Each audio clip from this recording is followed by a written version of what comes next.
আজ থেকে ১০০ বছর পর ক্যালেন্ডারের পাতায় যখন ২১২৪ সাল, আমাদের প্রায় প্রত্যেকের দেহ তখন মাটির নিচে, অস্তিত্ব তখন রূহের জগতে। ইতিমধ্যে ফেলে যাওয়া আমাদের সেই সুন্দর বাড়িটা হয়তো পরবর্তী প্রজন্ম ভোগ করছে। পছন্দের কাপড়গুলো ব্যাকডেটেড হয়ে গেছে। শখের গাড়িটা হয়তো অন্য কেউ চালাচ্ছে, আর আমায় খুব কম জনের স্মরণে রেখেছে, হয়তো হয়তো কেউ ভাবেও না। হাতে তাদের সময় নেই, যাদের জন্য এত কিছু করতে করতে নিজের জীবনটাই শেষ করে দিয়েছিলাম। আচ্ছা আচ্ছা, বাস্তবতার এই জীবনে আপনি আপনার দাদার দাদাকে কতবার স্মরণ করেন? আপনার দাদির দাদির কথা আপনি কখনো কি আপনার মনে পড়ে?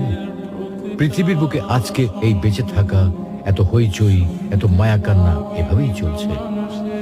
গত হওয়া অসংখ্য প্রজন্মকে টপকে আমরা এই জীবন লাভ করেছি।